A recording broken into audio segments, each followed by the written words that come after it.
Hi friends, ഞാൻ നിങ്ങളുടെ സ്വന്തം പ്രതിഭ. മലയാളം ക്ലബ്ബ് എന്ന യൂട്യൂബ് ചാനലിലേക്ക് ഏവർക്കും സ്വാഗതം.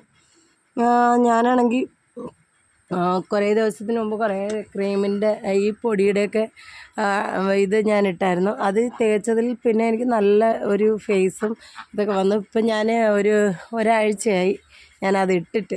പിന്നെ കാരണം ഇടാനൊന്നും സമയമില്ല, ഓരോ പ്രശ്നങ്ങളും കാര്യങ്ങളൊക്കെ ആയിട്ട് ഓടി നടക്കുന്നതുകൊണ്ടാണ്. എങ്കിൽ പോലും ആ ഒരു ചെറിയൊരു ഡള്ള് ഫേസിലുണ്ട്. വെച്ചാൽ ക്ഷീണവും തളർച്ച പനി വന്നതുകൊണ്ടാണ് അങ്ങനെ ഒരിതായി. പിന്നെ അതിൻ്റെ കൂടെ ഞാൻ പറഞ്ഞില്ലേ, ഞാൻ എണ്ണ പിന്നെ ഹെയർ കെയറിൻ്റെ ഈ പിന്നെ ഇതിലുള്ള എണ്ണ മുടി വാഷ് ചെയ്യുന്ന പൗഡർ ഉപയോഗിക്കുന്നുണ്ട്. അതായത് താളി പൊടി, അതിനെ വെള്ളത്തിൽ ചാലിച്ച് കഴിയുമ്പോൾ നല്ല പശയാവും. അതിനെ ഉപയോഗിച്ച് തല വാഷ് ചെയ്തിട്ട് എൻ്റെ അമ്മച്ചമ്മ പറഞ്ഞു തന്ന് ഞാൻ കാച്ചുന്ന എണ്ണ ഉപയോഗിക്കുന്നുണ്ട്. അതുകൊണ്ട് തന്നെ മുടിക്കൊരു ഷൈനിങ്ങും കാര്യമൊക്കെ വന്നിട്ടുണ്ട്. നല്ല ഒരു പ്രത്യേക ഒരു ഷൈനിങ് വന്നിട്ടുണ്ട്. അതുമല്ലാണ്ട് മെയിൻ എന്താണെന്ന് വെച്ച് കഴിഞ്ഞാൽ, എൻ്റെ പൊടിമോനാണെങ്കിൽ അധികം മുടിയൊന്നും ഇല്ലായിരുന്നു കേട്ടോ. ജനിക്കുമ്പോൾ വലിയ മുടിയൊന്നുമില്ല. പിന്നെ സെക്കൻഡ് ഷോയ്ക്ക് ആൾ നിൽക്കുന്ന കണക്കായിരുന്നു തലയിൽ മുടിയുണ്ടായിരുന്നത്. അപ്പം അതുമല്ലാണ്ട് ഇവിടെ ആണെങ്കിൽ ഇത്രയും നെറ്റി അങ്ങ് കയറിയതായിരുന്നു. ഇങ്ങനെ മുടിയില്ലായിരുന്നു അവന്. ആകെ ഇവിടെ ഇങ്ങനെ ആയിരുന്നില്ല മുടിയിരിക്കുന്നത്. അല്ല, മുക്കാലും കഷണ്ടി. ഞാനപ്പോഴേ എപ്പോഴും പറയായിരുന്നു, എൻ്റെ ഏട്ടന് കഷണ്ടി ഉണ്ടായിരുന്നു. അപ്പം എന്നെ കല്യാണം കഴിക്കാൻ വരുമ്പോഴത്തേക്കും എൻ്റെ കല്യാണത്തിൻ്റെ വീഡിയോ ഒക്കെ കണ്ടിട്ടുള്ളവർക്കറിയാം, ചേട്ടൻ്റെ തലയിലാണെങ്കിൽ നല്ല കഷണ്ടിയായിരുന്നു. ഇവിടുന്ന് ഇങ്ങനെ കഷണ്ടിയായിരുന്നു. അപ്പോൾ ഈ പുറവശത്തും ഈ സൈഡിൽ, ഈ കാതിൻ്റെ സൈഡിൽ മാത്രമാണ് മുടി ഉണ്ടാകുന്നത്. ഇപ്പം മുകളിൽ ഞാനൊരു ചെറിയ പരിപാടിയൊക്കെ ഇണക്കിയതിന് ശേഷം എണ്ണയൊക്കെ ഇട്ട് കൊടുത്ത് മസാജ് ചെയ്ത് കൊടുത്തതിന് ശേഷം തലയിലിപ്പം തലയാണെങ്കിൽ നല്ല വെളുത്ത ഇത് വന്നു. പക്ഷെ അതൊരു കറുത്ത ഒരു ഷെയ്ഡോട് കൂടി വന്നപ്പോഴത്തേക്കും മുടി വളരാൻ തുടങ്ങി. അതാണ്ട് എൻ്റെ പൊടിമോൻ്റെ തല കാണണോ, കണ്ടോ? ഈ ഭാഗത്തൊക്കെ ആണെങ്കിൽ കഷണ്ടി പോലായിരുന്നേ. ഇപ്പം നല്ല വളർന്ന മുടി. ഇത് കണ്ടോ? അവൻ്റെ മുടിയാണെങ്കിൽ എന്നാലും കുറച്ച് നാളുകൊണ്ട് നല്ലപോലെ വളർന്നു. ഈ ഭാഗത്തൊക്കെ നല്ല കഷണ്ടിയായിരുന്നു. ഇത് കണ്ടോ? ഇതിങ്ങനെ കാണിക്കുമ്പോൾ തന്നെ അറിയാം എല്ലാവർക്കും. കണ്ടോ? ഈ ഭാഗമൊക്കെ കഷണ്ടിയായിരുന്നു. പിന്നെ ഇപ്പം കണ്ടോ, ആ മുടി വളർന്ന് ഇറങ്ങുക. കണ്ടോ? ഇപ്പം മുടി നല്ലപോലെ വളർന്ന് വരുന്നുണ്ട്. ഇപ്പം തലയിൽ ഇച്ചിരി നല്ല നീളത്തിനൊക്കെ മുടിയായി. തല അതുമല്ല, എൻ്റെ പൊടിമോൻ്റെ ദേഹത്ത് മൊത്തം ഇങ്ങനെ ഇവിടെ ഇങ്ങനെയൊക്കെ കാണുമ്പോൾ അറിയാം. ചെറിയ കുരുക്കൾ പോലെ വന്നിട്ട് ഭയങ്കര പ്രശ്നവും ചൊറിച്ചിലും ഒക്കെ ഉണ്ടായിരുന്നു. ഞാനാണെങ്കിൽ പിന്നെ എൻ്റെ അമ്മച്ചമ്മ പറഞ്ഞു തന്നിട്ടുള്ള, അതുപോലെ ഞാനും ആയുർവേദം പഠിച്ചിട്ടുണ്ട്, എൻ്റെ അമ്മ ആയുർവേദം പഠിച്ചിട്ടുണ്ട്. അതുകൊണ്ട് തന്നെ നമുക്ക് ഈ കുഞ്ഞു പിള്ളേർക്ക് വരുന്ന ഇതൊക്കെയെന്ന് പറയുന്നത് നമ്മൾ ഈ ആവശ്യമില്ലാത്ത ക്രീമൊന്നും മേടിച്ചിടാനൊക്കത്തില്ല. അപ്പം നമ്മൾ ഈ നാടൻ പച്ചമരുന്നുകൾ കൊണ്ട് തന്നെ എന്തെങ്കിലും എണ്ണ കാച്ചിയിടുക, അങ്ങനെയൊക്കെയുള്ള സംഭവം ചെയ്യുമ്പോൾ ഈ ചൊറിച്ചിലാവട്ടെ ദേഹത്തുള്ള പ്രശ്നങ്ങളാവട്ടെ മാറും. ഞാനങ്ങനെ ഇട്ടത് കാരണത്താൽ എൻ്റെ കുഞ്ഞിൻ്റെ ആ ദേഹത്തെ ആ ചൊറിച്ചിലൊക്കെ പോയി. ഇപ്പം പിന്നെ വൃണമായിട്ടിരുന്നതൊക്കെ മാറി. മെയിനായിട്ട് കുഞ്ഞിൻ്റെ ഈ അരഭാഗത്തൊക്കെ ആയിരുന്നു ഭയങ്കരമായിട്ട് ഈ കുരുക്കളുണ്ടായിരുന്നത്. അപ്പോൾ അതെല്ലാം എന്തായിരുന്നാലും പോയി കിട്ടി. ഇപ്പം അതിൻ്റെ ഒരു പാട് അത് അവിടെ വന്നിട്ടുണ്ടായിരുന്നു എന്നുള്ള പാടുകളുണ്ട്. അതിപ്പം പിന്നെ ഇനിയിപ്പോൾ കുറേശ്ശെ ദേഹത്ത് എണ്ണ തേച്ച് കാച്ചി വെച്ചിരിക്കുന്ന എണ്ണ തേച്ച് കുളിപ്പിക്കുമ്പം അതൊക്കെ അങ്ങ് മാറും. പിന്നെ അതേമാതിരി എൻ്റെ നാത്തൂൻ്റെ മോൻ്റെ ദേഹത്തും ശരിക്കും ഉണ്ടായിരുന്നു. ഞാൻ ആ വീട്ടിൽ ചെന്ന് കയറുന്ന സമയത്ത് ആ കുഞ്ഞിൻ്റെ ദേഹത്ത് ശരിക്കും ഉണ്ടായിരുന്നു. മിക്ക ഡേറ്റും അവന് പനിയാണ്. അവനങ്ങനെ നഴ്സറിയിൽ പോലും അങ്ങനെ പോകത്തില്ലായിരുന്നു. എന്തായിരുന്നാലും ഇപ്പം ഞാനും പൊടിമോനും ആ മോന് കാച്ചിയ സമയത്ത് ഇവനും വെച്ചിരുന്നു. അതുകൊണ്ട് തന്നെ ഇവൻ്റെ ദേഹത്തെ മാറി. ഇപ്പോൾ കുറേയും കൂടെയൊക്കെ ഞാൻ കാച്ചി എടുത്ത് ഞാൻ വെച്ചിട്ടുണ്ട്. പിന്നെ തലയ്ക്കാണെങ്കിൽ തേക്കാനാണെങ്കിലും സെപ്പറേറ്റ് കാച്ചി ഞാൻ വെച്ചിട്ടുണ്ട്. അതുകൊണ്ട് തന്നെ ഇപ്പോൾ എനിക്ക് നല്ല മുടി ഇതുണ്ട്. ഇത് മൊത്തം ഇതുണ്ട്, കാണുമ്പോൾ അറിയാം, മൊത്തം പൊഴിഞ്ഞു പോയിട്ട് ഇത്രയേ ഉള്ളൂ. ഇതുണ്ട്, എന്തോരം മുടികളാണ് ഇപ്പോൾ വളരുന്നതെന്നറിയാമോ? ഇതുണ്ട്, എല്ലാം കുറ്റിമുടികളാണ്. ഇത് മൊത്തം ഇതുണ്ട്, ഇത്രയേ ഉള്ളൂ നീളം. അതിനൊക്കെ ഞാൻ പിടിക്കാൻ പോലും കിട്ടത്തില്ല, ഇത്ര തന്നെ. ഇതിൻ്റെ മുടി അല്ലാതെ നല്ല നീളം. ഇതുണ്ട്, ഫ്രണ്ടിലൊക്കെ കണ്ട കഷണ്ടി പോലായ മുടികളാണ്. ഇതെല്ലാം ശരിക്കിപ്പം വളരുന്നുണ്ട് മുടി. ഇതുണ്ട്, ഇങ്ങനെ വളർന്നിറങ്ങുക. അതുപോലെ ഇവിടെ ഇതുണ്ടോ, ഇതൊക്കെ എന്ത് പറയണം. ഞാൻ വിചാരിച്ച് തീർന്നു എൻ്റെ ജീവിതം, പരിപാടി കഴിഞ്ഞ്. ഇനി എൻ്റെ തലയിലൊരു മറ്റേ പണ്ടൊക്കെ ആണെങ്കിൽ ഒരു ചീപ്പ് കയറത്ത് പോലും ഇല്ല, ഒരു നല്ലൊരു സ്ലൈഡ് കുത്താനൊക്കത്തില്ല, നല്ലൊരു ക്ലിപ്പ് കുത്താനൊക്കത്തില്ല, അതുപോലെ പുറം മുട്ട് വരെ മുടിയുണ്ടായിരുന്നു. ഈ ക്യാൻസർ പേഷ്യൻ്റുകാർക്ക് നമ്മൾ വെട്ടി വെട്ടി വെട്ടി വെട്ടി കൊടുത്ത് ഈ കഴുത്ത് പറ്റം വെട്ടിയിരുന്ന മുടി വെട്ടിയിരുന്ന ക്രാപ്പ് വെട്ടി കണക്ക് ഇട്ടുകൊണ്ട് നടന്ന മുടിയായിരുന്നു. പിന്നെ അതിനെ മാറ്റിയിട്ടാണ് പിന്നെ വളർന്ന് വന്നപ്പോൾ നമ്മുടെ തോളിൻ്റെ അത്രയായിരുന്നു. ഇപ്പം ഈ ഇടയ്ക്ക് വരേക്കും നമ്മുടെ ഈ ഇടുപ്പിൻ്റെ അളവിന് മുടി വളർത്തിയായിരുന്നു. പിന്നെ അതിനെ ഇപ്പം ഞാൻ ഒരാളുടെ അടുത്ത് പറഞ്ഞ് ഇച്ചിരി മുടി ഞറുക്കിത്താ എന്നൊരു കഷ്ടകാലത്തിന് ഞാനിങ്ങനെ ഒന്ന് പറഞ്ഞ്. അപ്പോൾ ഈ ആണുങ്ങളെ കൊണ്ട് മുടി ഞറുക്കിയാൽ മുടി വളരുമെന്ന് ഏതോ ഒരു പൊട്ട ബുദ്ധിയിൽ ആരാണ്ട് പറഞ്ഞതെന്ന് കേട്ടുകൊണ്ട് ഞാൻ വലിയ കാര്യത്തിൽ എൻ്റെ പൊടിമോൻ്റെ മുടി ഞറുക്കാൻ പോയപ്പം ഞറുക്കിച്ച എൻ്റെ സഹോദരങ്ങളെ ഒന്നും പറയണ്ട. എൻ്റെ മുടി ഒരു വെട്ടങ്ങ് വെട്ടിയിട്ട് ചെന്ന് നോക്കുന്ന മുടി ഇടുപ്പിൻ്റെ അളവിന് വളർന്നു വന്നിരുന്ന മുടിയെ വെട്ടി അങ്ങ് ഇല്ലേ ആന കരിമ്പും കാട്ടി കയറുന്ന കണക്കായിപ്പോയി. മുടി മൊത്തം കൂടെ വെട്ടിയെടുത്താൻ കളഞ്ഞ്. അത് കഴിഞ്ഞപ്പോൾ ഇതാ ഇത്രയും മുടിയാണ് ഉണ്ടായിരുന്നത്. പിന്നെ ഇതുണ്ട് ഇത്രയും മുടി വെച്ച് അങ്ങ് വെട്ടിയെന്നേ, സമം വെട്ടാൻ നോക്കിയെന്നും പറഞ്ഞിട്ട്. എന്നിട്ട് ദാണ്ട് ഇപ്പോൾ ഒരു 2 മാസം കൊണ്ട് വളർന്ന നീളമാണിത്. ഇത്രയും വെച്ച് വെട്ടിയിട്ട് മുടി അങ്ങ് വെട്ടി. എനിക്ക് ഇതുപോലെ സങ്കടമില്ല, ഞാൻ എന്ത് പറയാൻ, അങ്ങ് വെട്ടുകയും ചെയ്ത്. അവർ ഞറുക്കി ചീകി അങ്ങ് ഞറുക്കുമായിരുന്നു. അവസാനം എന്താ ഇത്രയും വെച്ച് വെട്ടി. ഇപ്പം ഇതെന്തായിരുന്നാലും 2 മാസം കൊണ്ട് ഇതാ ഒരു പിടിയും ഇത്രയും കൂടെ വളർന്നിറങ്ങി മുടി. അതുകൊണ്ട് തന്നെ ഇപ്പം എന്തായിരുന്നാലും മുടിയും ഒരു ഷൈനിങ് ഉണ്ട്. ഇതുണ്ട്, മുടിയും നല്ല ഒരു പ്രത്യേക ഷൈനിങ് ആയി കണ്ട. മറ്റേ ഒരുമാതിരി ചകിരിനാര് പോലെ ആയിട്ട് ഒരുമാതിരി ആയിരുന്നു. ഇത്രയെങ്കിലും ഇടതൂർന്ന മുടി ആയത് ഭയങ്കര സന്തോഷം. ഈ മേൽവശത്ത് പിടിക്കുമ്പോൾ നല്ല കട്ടിയുണ്ട്, മുടിക്ക് നല്ല തിക്നെസ് ഉണ്ട്. താഴോട്ട് പിടിക്കുമ്പോൾ അത്രയും തിക്നെസ് ഇല്ല. കാരണം ഇപ്പോൾ ഇങ്ങോട്ട് വളർന്ന് തുടങ്ങിയതല്ലേ ഉള്ളൂ, ഇത്രയൊക്കെ ആയുള്ളൂ. ഞാൻ ഈ എണ്ണ കാച്ചിയില്ലായിരുന്നെങ്കിൽ എൻ്റെ ഗതി അതോ ഗതി ആയേനെ. അവസാനം തലയിൽ ചീകാൻ ചീപ്പ് വേണ്ടായിരുന്നു, തല കെട്ടാൻ ക്ലിപ്പും വേണ്ടായിരുന്നു, ഒരു വകയും വേണ്ടായിരുന്നു. ഈ ക്ലിപ്പ് ഇപ്പോൾ ഇടാൻ പറ്റും, അതായത് മേൽ സൈഡിൽ ഇടാൻ പറ്റും. ഇത് ആദ്യം ഇടാൻ ഒക്കത്തില്ലായിരുന്നു. കാരണം മുടി മൊത്തം ഊരി പോയി ഈ ഡെലിവറി കഴിഞ്ഞപ്പം.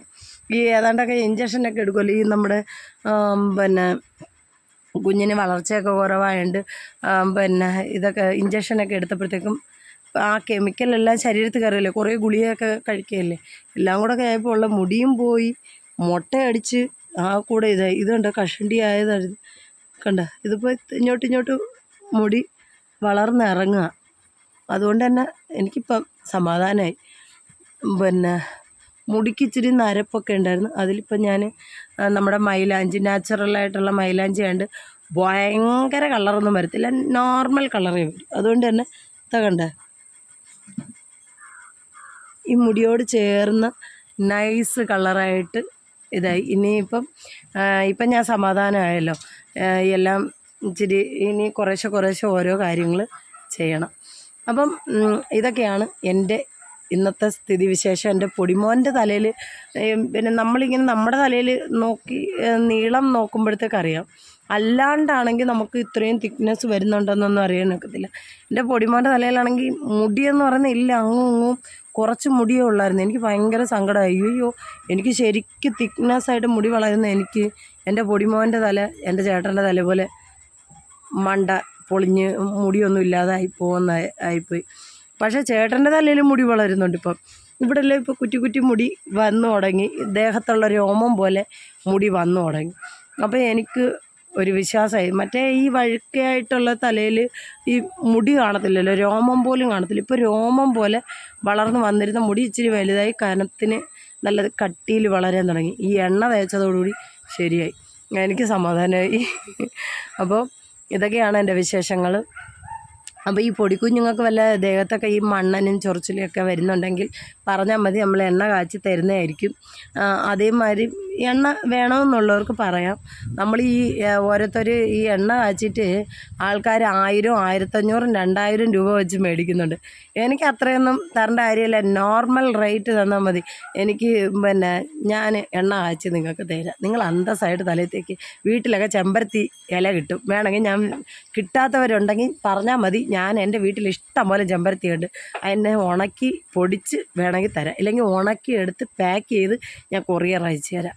നിങ്ങൾ അതിനെ പൊടിച്ചെടുക്കുവോ ഇല്ല അതിനെ തന്നെ ഞെരടി പൊടിച്ചിട്ട് പിന്നെ താളിയാക്കി തലയിൽ തേക്കുവോ എന്തുവാന്ന് വെച്ച് ചെയ്യുക. കുറുന്തോട്ടി വേണോ? കുറുന്തോട്ടി താളി ഉണ്ടാക്കാനാണോ? കുറുന്തോട്ടിയെ ഉണക്കി എടുത്ത് തരാം. പിന്നെ ഇല്ല ഇതാണോ വേണ്ടത്? അത് വേണമെങ്കിൽ തരാം. പിന്നെ എന്തുവാ നിങ്ങൾക്ക് കേശവർദ്ധിനിയുടെ ചെടി വേണോ? അത് ഞാൻ തരാം. അതിൻ്റെ ഉണങ്ങിയ ഇത് വേണോ? അത് വേണമെങ്കിലും തരാം. നിങ്ങൾക്ക് എണ്ണ കാച്ചി അന്തസ്സായിട്ട് തേക്കാം. പിന്നെ ഇതിൻ്റെ ബ്രഹ്മിയുടെ ഇത് വേണോ?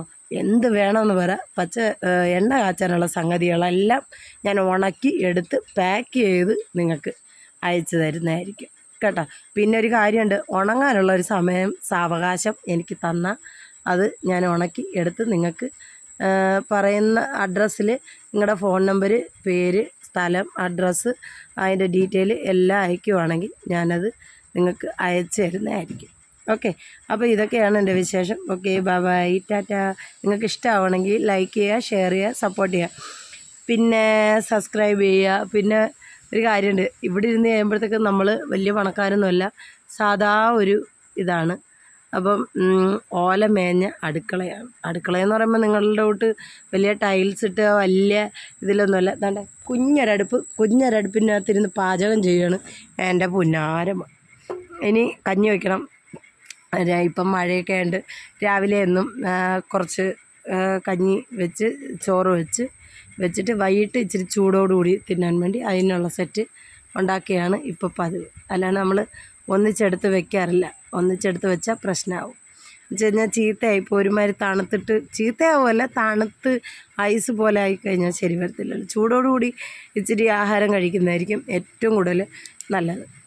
അപ്പോൾ അടുത്ത മാസമൊക്കെ എന്ന് പറയുന്നത് കർക്കിടക മാസം വരികയാണ്. അപ്പോൾ കർക്കിടക കഞ്ഞിക്കുള്ള സാധനങ്ങൾ ഇപ്പോൾ കളക്ട് ചെയ്തുകൊണ്ടിരിക്കുകയാണ്. കാരണം എല്ലാവർക്കും വാദം, പിത്തം, പിന്നെ നമുക്ക് ഇങ്ങനെയൊക്കെയുള്ള ഈ പ്രായം കൂടി വരുമ്പോൾ ഇങ്ങനെയൊക്കെയുള്ള പല പ്രശ്നങ്ങളുണ്ടാകും. വാദത്തിൻ്റെ പ്രശ്നങ്ങൾ, ശരീരത്തിന് വേദന ഉണ്ടാകുക, നീരിളക്കം, ഇങ്ങനെയൊക്കെയുള്ള ഇതൊക്കെയെന്ന് പറയുന്നത് ഒരു 30 വയസ്സിന് മേളിലോട്ടാവുന്ന സ്ത്രീകൾക്കും പുരുഷന്മാർക്കും കണ്ടുവരുന്ന ഒരു സാധനമാണ്. പിന്നെ ദേഹം കോച്ചി പിടിക്കുക, ഇങ്ങനെയൊക്കെയുള്ള. അപ്പം അതിനൊക്കെ ആയിട്ടുള്ള ഇതാണ്.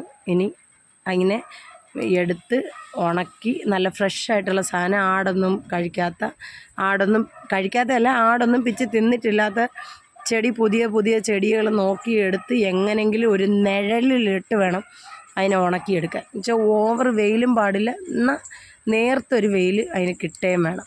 ആ നിഴലിലിട്ട് ഉണക്കിയെടുത്ത് നമ്മൾ ശേഖരിച്ച് പൂപ്പലൊന്നും വരാതിരിക്കാൻ വേണ്ടി നോക്കിയെടുത്ത് വെച്ചെങ്കിൽ മാത്രമേ ഇനി കഞ്ഞി വെക്കാനൊക്കെ. പിന്നെ പച്ച എടുക്കാനൊക്കെ ആണെങ്കിൽ തക്ക സമയത്ത് കിട്ടിയെന്ന് വരത്തില്ല. പച്ച ചിലർക്ക് ഇഷ്ടപ്പെടത്തില്ല. ഇതാകുമ്പോൾ പച്ചിലവർഗ്ഗങ്ങളെല്ലാം എടുത്ത് പൊടിച്ച് നല്ല ഇതാക്കി എടുത്ത് വയ്ക്കുവാണെങ്കിൽ അതിൽ നിന്ന് ഒരു സ്പൂണ് ഇട്ട് നല്ല പയറും, ചെറുപയർ, പിന്നെ മുതിര, വൻപയർ, കടല, പിന്നെ ഇത്തിരി കപ്പലണ്ടി നുറുക്കിയത്, പിന്നെ ഉഴുന്ന്, പരിപ്പ്, പിന്നെ എന്താ ഇങ്ങനെയൊക്കെയുള്ള എല്ലാം കൂടി ഇട്ട്, പിന്നെ ഈ അങ്ങാടി മരുന്നെന്നാണ് ഇതിന് പറയുന്നത്, അതും കൂടി ഇട്ട് കഞ്ഞി വെച്ച് നല്ല കുറച്ച് പിന്നെ കുരുമുളകും, കുറച്ച് ഉണക്ക ഇഞ്ചിയും, കുറച്ച് പിന്നെ ഏലക്കായും ഇതെല്ലാം കൂടെ ഒക്കെ ഇട്ട് അങ്ങോട്ട് കഞ്ഞി വെച്ച് കുശാലായിട്ട് അങ്ങോട്ട് കുടിക്കണം. ഇച്ചിരി ഉള്ളിയൊക്കെ അതിനകത്തിട്ട് വേവിച്ച് എടുക്കണം. എങ്കിൽ അടിപൊളിയായിരിക്കും. അപ്പോൾ അടുത്ത ദിവസം ഞാൻ നിങ്ങൾക്ക് ഒരു നല്ലൊരു ടിപ്സുമായിട്ട് ഞാൻ വരാം. ശരീരത്തിന് ഏറ്റവും കൂടുതൽ കൂളിങ്ങും ശരീരത്തിൽ പല പ്രശ്നങ്ങൾക്കും പരിഹാരം തരുന്ന ഒരാഹാരത്തിനെ പറ്റി ഞാൻ നിങ്ങൾക്ക് പറഞ്ഞുതരാം. അതുപോലെ ചെയ്ത് കഴിക്കുവാണെങ്കിൽ മക്കളെ, കൂഴിനെ മിഞ്ചുന്ന വിരുന്നുമില്ല, വേപ്പലയെ മിഞ്ചുന്ന മരുന്നുമില്ലെന്ന ഒരു ശാസ്ത്രം പറയുന്നത്. അപ്പോൾ നിങ്ങൾക്ക് ആയിട്ട് ഞാൻ വരുന്നതായിരിക്കും. Bye bye, Tata.